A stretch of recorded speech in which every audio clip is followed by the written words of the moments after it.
दोस्तों, गौतम बुद्ध से जुड़े कई किस्से हैं जिनमें जीवन को सुखी और सफल बनाने के सूत्र छिपे हैं। बुद्ध अपने शिष्यों को अलग अलग घटनाओं की मदद से भी उपदेशों को दिया करते थे। उनका एक शिष्य ऐसा था जो किसी से ज्यादा कुछ बोलता नहीं था। वह सिर्फ अपने काम पर ध्यान देता, काम पूरा होने के बाद एकांत में चला जाता और उसके बाद वह ध्यान में बैठे रहता था। बुद्ध के अन्य शिष्य सभी से मिलजुल कर रहते थे। सिर्फ वही एक शिष्य एकांत में रहना ज्यादा पसंद करता था। अन्य शिष्यों को लगने लगा कि ये तो घमंडी है, इस कारण हमसे बात नहीं करता है।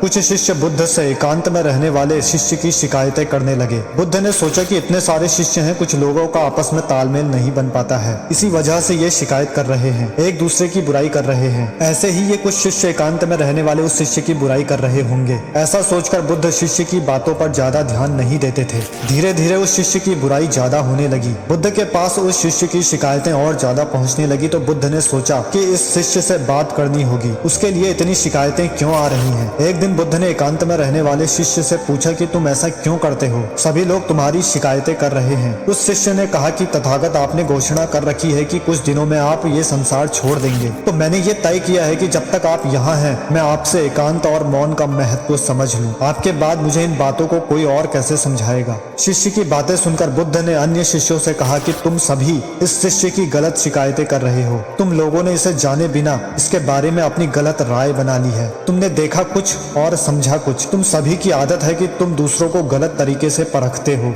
ध्यान रखें, हमें किसी भी व्यक्ति के लिए जल्दबाजी में कोई राय नहीं बनानी चाहिए। किसी व्यक्ति से मिलते समय उसके बारे में पहले से ही कोई राय ना बनाएं। पहले उस व्यक्ति की गतिविधियों को देखें, समझें और फिर किसी नतीजे पर पहुंचना चाहिए। तो दोस्तों, इस कहानी से हमें ये सीख मिलती है कि हमें कभी भी किसी भी व्यक्ति को जज नहीं करना चाहिए। हमें अपने पे फोकस करना चाहिए, अपने पे सुधार करना चाहिए। दूसरा क्या कर रहा है अपनी लाइफ में, इसे हमें जज नहीं करना चाहिए, क्योंकि हमें किसी की परिस्थितियों के बारे में किसी भी प्रकार की कोई जानकारी नहीं है। तो अपने पे फोकस करें, अपने को सुधारें, दूसरों को जज ना करें। Thank you so much for watching this video. अगर वीडियो अच्छी लगी है तो लाइक करें, शेयर करें, सब्सक्राइब करें इसी तरह की यूजफुल वीडियोस पाने के लिए। धन्यवाद।